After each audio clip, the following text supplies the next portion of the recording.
En nuestra clase vamos a reiniciar con la lectura del libro de Rabbi Zuckerberg, que estaríamos viendo ahora lo que es la observancia del Shabbat.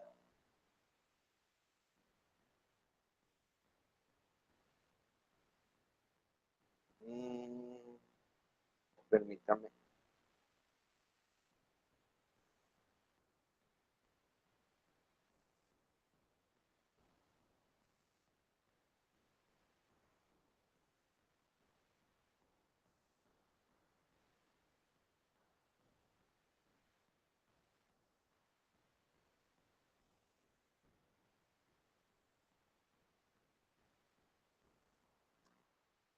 Vamos a hablar sobre el día del Shabbat, la parte de del libro.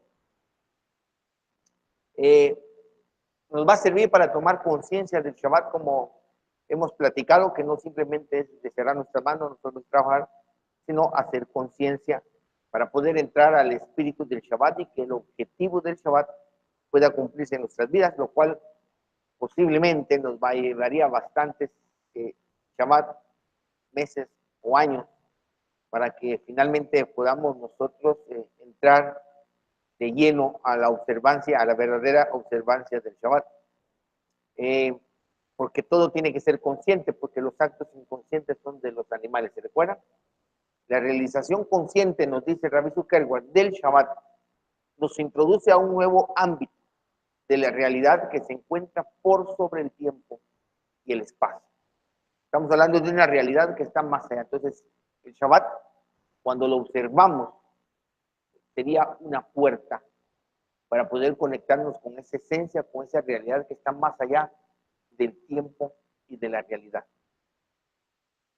El Shabbat entonces sería la puerta al objetivo de toda la realidad, la plenitud infinita que existe desde siempre, independientemente y previa a la creación.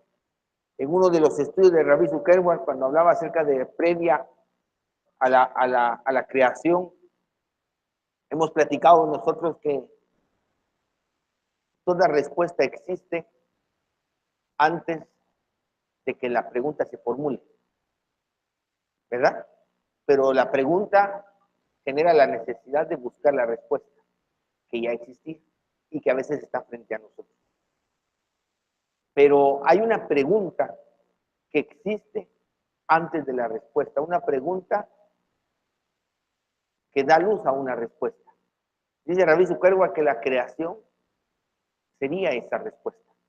Siendo la creación la respuesta, le toca al ser humano encontrar la pregunta que dio a luz a la creación, a la respuesta. Cuando nosotros encontremos la pregunta que dio a luz a la creación, entonces accesamos a esa realidad, a esa plenitud que se siente como cuando encontramos la respuesta a una pregunta. Esa sensación la deberíamos de mantener continuamente porque hemos encontrado la pregunta a la respuesta que es la creación. Por eso es que entonces el Shabbat nos estaría conectando con esa esencia que existe o que es antes de la creación y está por sobre el tiempo y el espacio, que bien podríamos decir que sería la puerta a la pregunta cuya respuesta es la creación.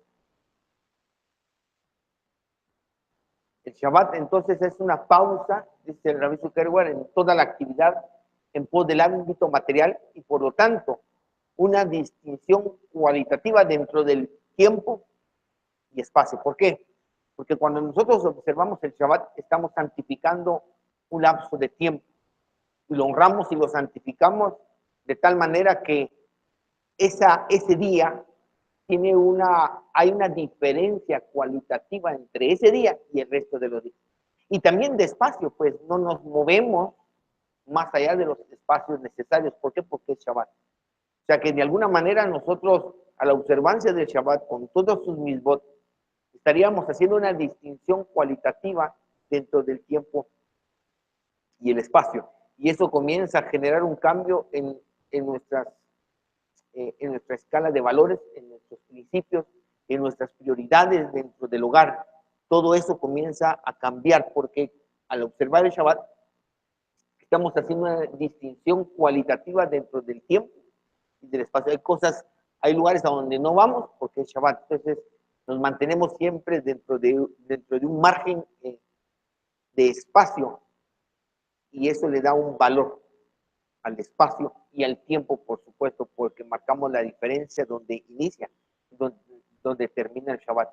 Entonces los demás 6 días podrían ser iguales, pero el Shabbat es distinto, hacemos la diferencia y comienza a cambiar nuestra escala de valores, nuestra escala de principios, y comienza a cambiar todo dentro de nosotros.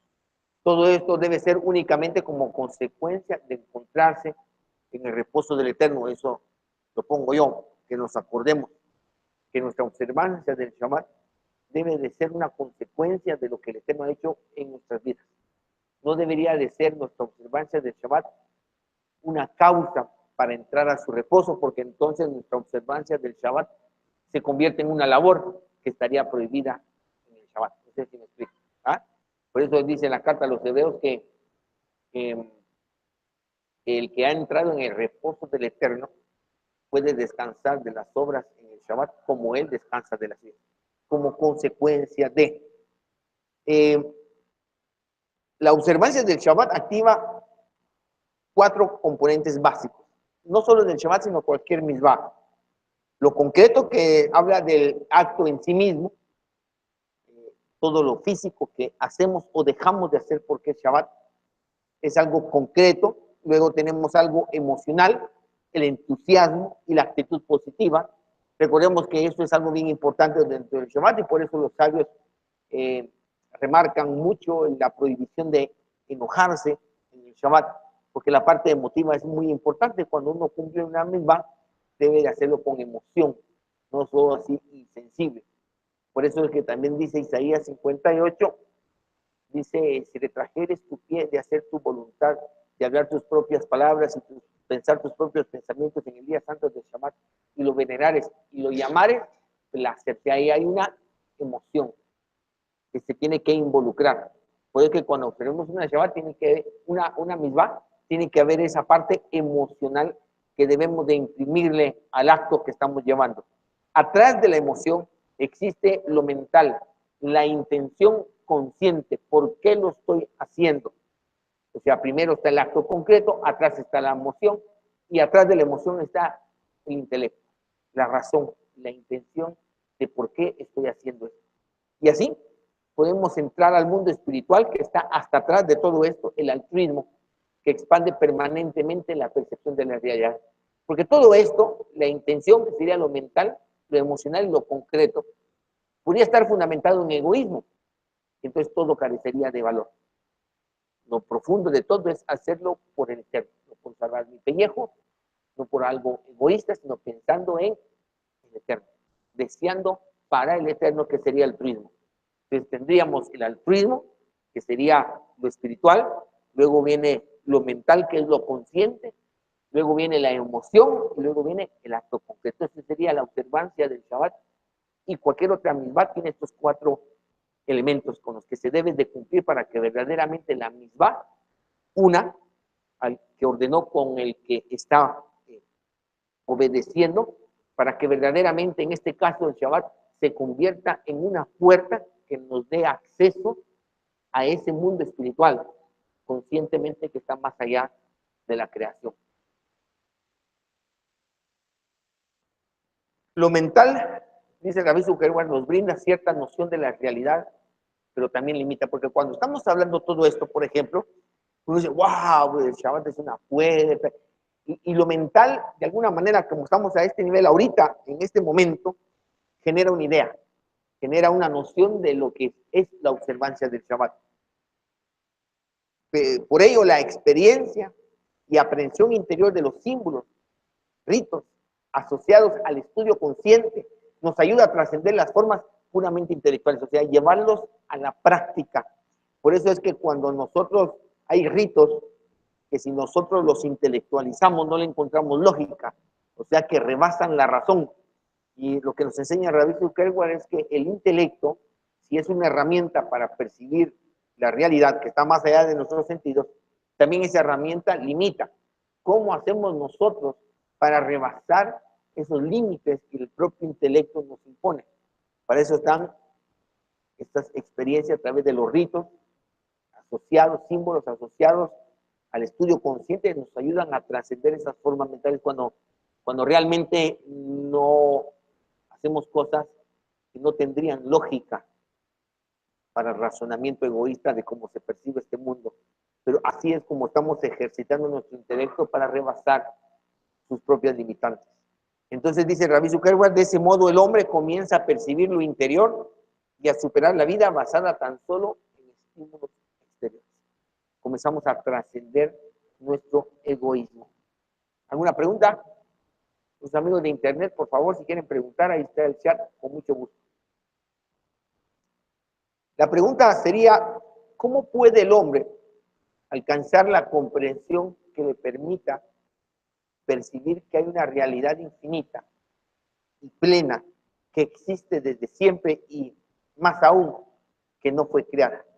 ¿Cómo podemos nosotros realmente conscientemente alcanzar esa comprensión, conectarnos con esa realidad que trasciende el tiempo y el espacio y que existe independiente de esta realidad de la creación? ¿Cómo podemos hacerlo? Vamos a poner un ejemplo. Los estados de ánimo, la alegría y la tristeza son incorpóreas. Entonces solo existen en un ámbito emocional. Entonces la tristeza vendría a ser cuando el ser humano está triste. Eso no quiere decir que la alegría dejó de existir, ¿verdad? La alegría sigue existiendo, pero la tristeza sería el resultado de que el ser humano perdió su capacidad de percibir la alegría. Pero cuando estamos tristes, sentimos que la alegría no existe, pero la alegría sigue existiendo. Yo perdí la capacidad de percibir la alegría. Si el hombre recupera los estímulos que generan la alegría, entonces desaparece la tristeza y la alegría recupera su lugar. Entonces vemos nosotros cómo las emociones pueden cegarnos y hacernos sentir que algo que no sentimos no es real, no existe. Sin embargo, lo único que sucede es que perdemos momentáneamente o permanentemente, no tenemos la capacidad de percibir esa realidad.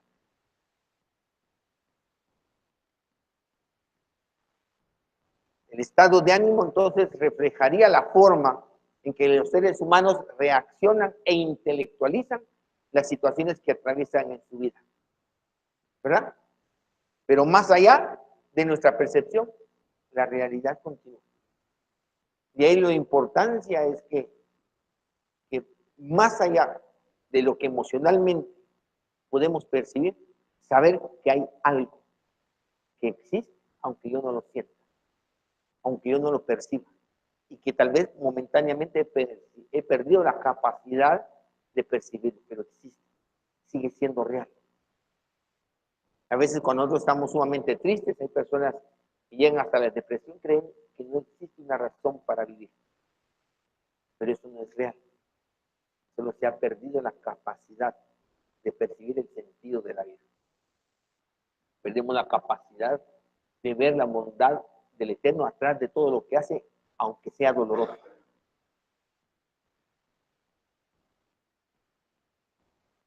El trabajo espiritual en la Torá y los mandamientos realizados desde la perspectiva de la Kabbalah expande la conciencia humana por encima de los estados de ánimo pasajeros, como lo expresa el libro Etz Haim, previo a la emanación de las emanaciones y la creación de las creaciones, la luz superior simple llena toda la realidad. La verdadera labor espiritual es cuando nos sobreponemos a los estados emocionales y seguimos conscientes de que la realidad a la cual por el momento nos tenemos dificultad de percibir sigue existiendo. Y aferrándonos a ese conocimiento, podemos sobreponernos a esos estados de ánimo. La luz a la que se refiere el Etz Haim es la plenitud infinita. Lo que podría ser en nuestro ejemplo, la alegría. Que el hombre pierde cuando el egoísmo se adueña de su vida.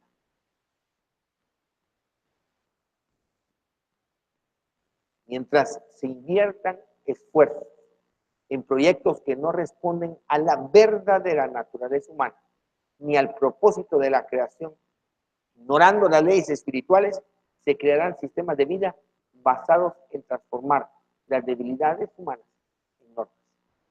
Por eso es que el estudio de la Torá debe de remarcarse en un objetivo claro, concreto, que siempre va a estar a la distancia del ser humano. Siempre. La actitud humana egoísta para alivianar su conciencia o para alivianar su necesidad de llegar, pero que no llega, tiende a justificar sus debilidades y termina haciendo de las debilidades humanas normas. Por eso aquí está prohibido el proceso. Cuando alguien dice, es que es un proceso, quiere justificar. Y eso es lo difícil. La meta es esa. El Hijo del Eterno no puede pecar. No, pero es que decir, no puede pecar. Porque si peca, hace al Eterno mentiroso o no conoce al Eterno. Eso lo dice Yohanan. No, pero es que es un proceso que no existe. La meta tiene que ser clara. La meta tiene que estar siempre más allá de nuestros límites. No podemos negociar como paró. No, pues vayan ustedes, pero dejen a los hijos. No, dejen que vayan los hijos, pues se queden los ancianos y se quede el ganado. Y hay negociación, hay regateo, pero no se puede. Todo tiene que salir hacia el lugar que el Eterno determinó. Y el Eterno determinó que nuestras vidas fueran hacia una meta de justicia y santidad, que refleje la verdadera naturaleza del Eterno, de esta realidad que está más allá de la creación, que la podamos reflejar en este mundo a través de nuestros actos, nuestros pensamientos y nuestras palabras. No hay negociación. Cuando comenzamos a negociar, cuando comenzamos a regatear, estamos convirtiendo nuestras debilidades almáticas en una norma. Como yo no puedo, no, es que sí, la Biblia dice eso, pero es difícil y entonces el Eterno conoce realmente tu cuerpo y bajamos la guardia, bajamos la meta, bajamos el objetivo y nos convertimos en religiosos mediocres, hablando de una justicia y santidad como una utopía a quien nadie puede alcanzar.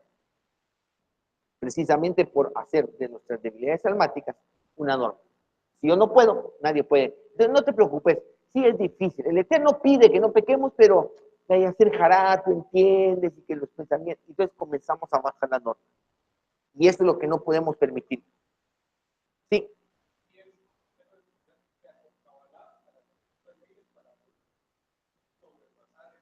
Sí. Sí, porque son leyes. Cuando nos referimos a leyes, la ley existe independientemente si yo la percibo o no. Entonces, entonces el vivir basado en leyes y principios que nos enseña la Kabbalah a través de la Kabbalah como sabiduría interior de la Torah, nos obliga, ¿sí?, a sobreponernos a nuestros estados mentales y emocionales, a nuestras debilidades, ¿verdad? Pero, por ejemplo, yo puedo sentir que si me tiro del techo no caigo, puedo sentir, pero la ley existe. Y al conocerla, me sobrepongo a mi estado emocional o intelectual que por el momento me hace creer que no me voy a caer.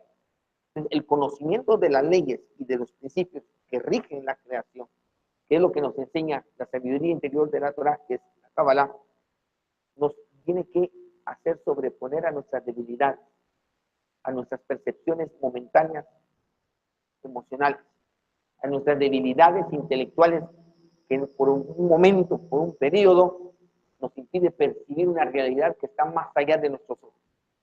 Pero cuando estudiamos la ley, no, es que la ley dice que así es. Y así es, y así es, y así es. Por ejemplo, les voy a poner, ¿se recuerdan donde estábamos en la zona 9 antes? Para los amigos que nos ven por internet, en el local que estábamos antes, estábamos en un callejón de la zona 9, ¿sí? Un callejón. Regularmente la vía de ese callejón viene de sur a norte, iba de sur a norte, ¿no? Y eso es una ley, yo creo que muchos lo tienen así ustedes, ¿no? Nunca me iban a ver un carro viendo del norte hacia el sur. A la persona que nos alquilaba ahí, caminó de norte a sur y dejó parqueado el carro y le pusieron una infracción. Es que la vía va para allá y la vía para allá. Y él dijo, no. La ley de tránsito dice que todos los callejones de la zona 4, 9 y 10 son de doble vía. No, pero la ley dice, y se fue a juicio y le quitaron la multa. ¿Qué hace usted con los policías, la multa y todo ahí? Bueno, la pago pues y cede. Pero el conocimiento de la ley nos libera y nos hace percibir una realidad que está más allá de lo momentáneo. Por poner un ejemplo. Solo hacerles un breve ejemplo. Y así en el transcurso de la vida, situaciones que el Eterno nos hace vivir, tenemos una percepción limitada. Y si nosotros actuamos basado en esa percepción limitada, sin el conocimiento de las leyes y los principios que nos enseña la sabiduría interior de la Torah, llamado Kabbalah, estamos perdidos. Nuestra percepción de la realidad es limitada, muy, muy limitada. Y por eso es que podríamos llegar a la conclusión que sin el conocimiento que esta sabiduría interior nos da, sería imposible rebasar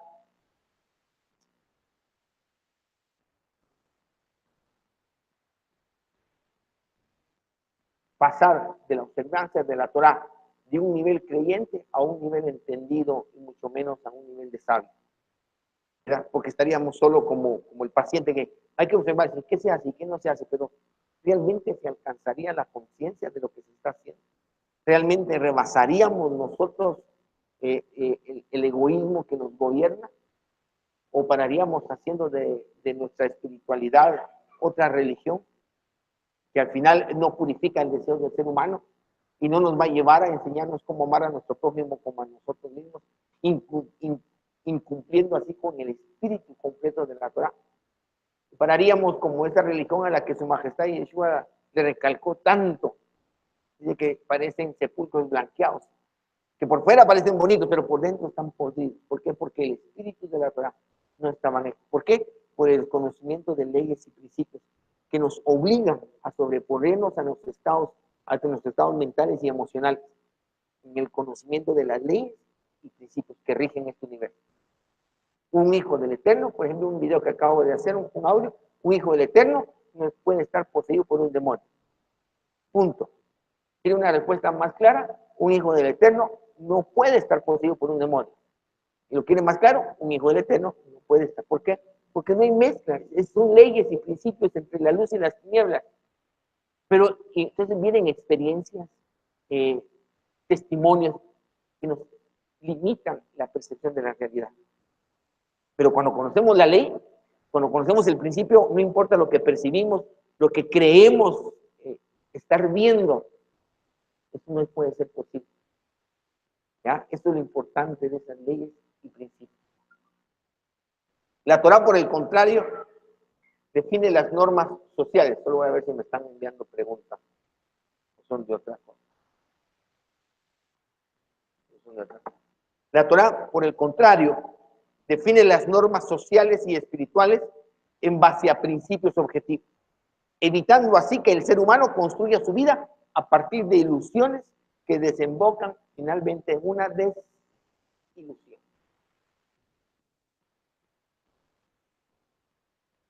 Y eso es lo difícil.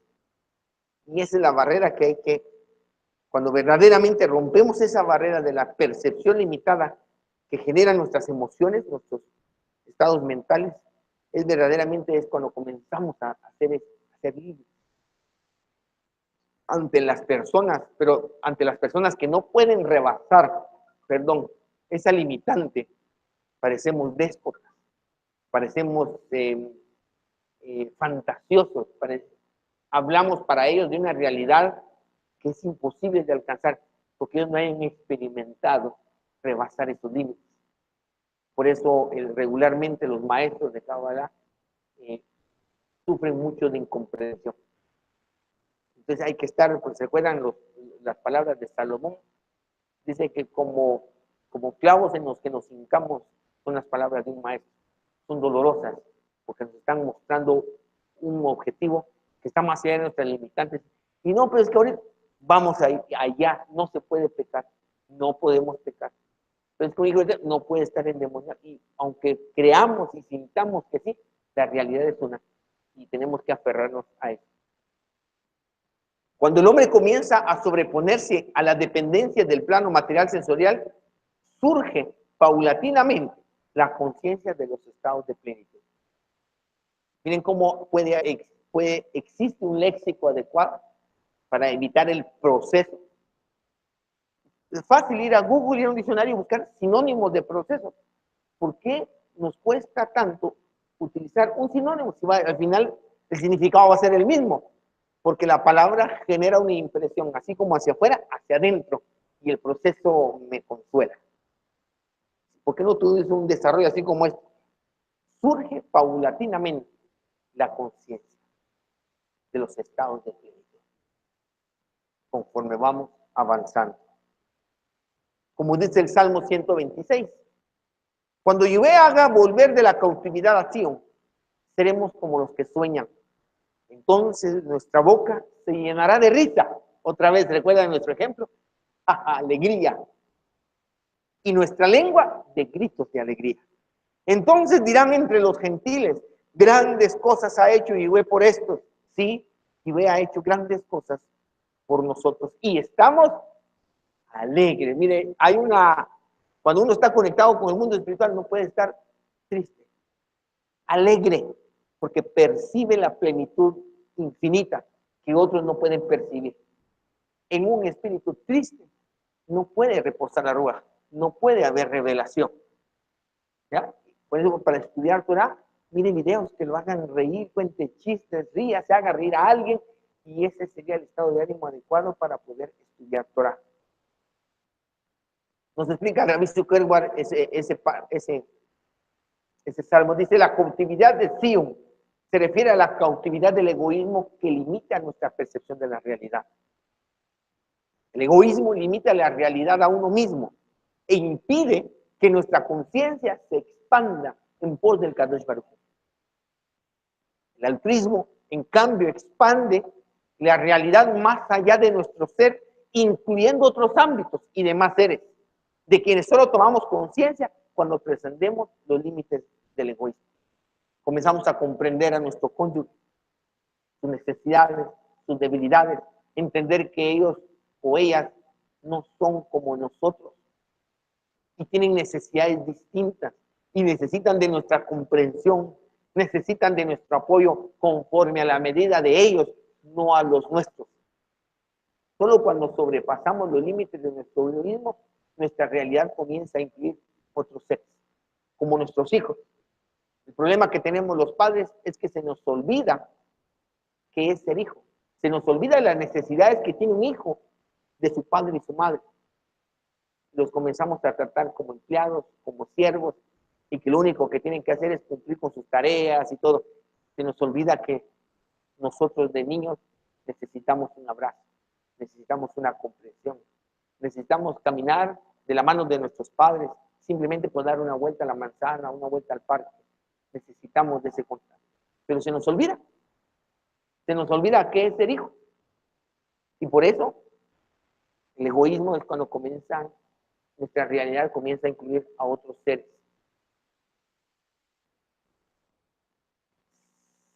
Seremos como los que sueñan, dice el Salmo. Así como la luz hace desaparecer la oscuridad, cuando el ser humano alcance el altruismo, el egoísmo, el exilio, parecerá haber sido solo un sueño. Y por eso es que cuando rebasamos los límites de nuestro egoísmo, qué tan difícil es aquellos que no han rebasado eso, que nos comprendan. Porque para ellos estamos hablando de algo que no existe, de algo irreal. Pero cuando sobrepasamos los límites de nuestra conciencia, yo cómo me mataba, yo no sé por qué peleaba tanto con mi esposo, pero que tanto tiempo perdido, tantos años de mi matrimonio perdido, y ahora ya sé lo que es ser feliz. ¿Por qué? Por haber entendido un pequeño principio, una pequeña ley, y haber sobrepuesto nuestros estados emocionales. Y accesamos a una nueva realidad. Y lo que vivíamos antes parecía como un sueño. ¿Y cómo platicamos con aquellas personas que todavía viven esa realidad de conflicto matrimonial de padres e hijos?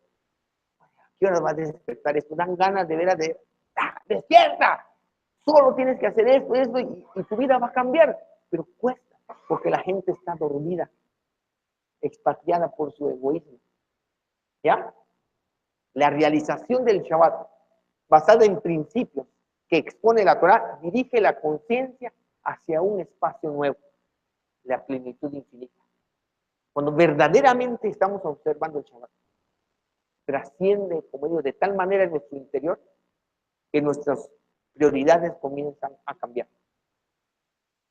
Normalmente, antes trabajábamos y desatendíamos el hogar por el trabajo. Nuestras prioridades cambian y ahora es nuestro matrimonio. Nuestro hogar es lo que más importa. Es una de las cosas primeras que se nota cuando comenzamos a observar el Shabbat de una manera consciente. El hombre todos los días vive pendiente de lo que posee y de lo que otros poseen. ¿Sí? Eso es constantemente.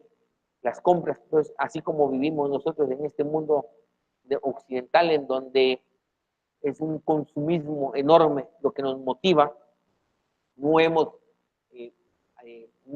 cobrado el cheque y ya lo debemos, porque queremos comprar, estamos pendientes de lo que poseemos, de lo que necesitamos comprar, de lo que otros, ya viste lo que compró fulanito, y ahí queremos nosotros comprar lo mismo.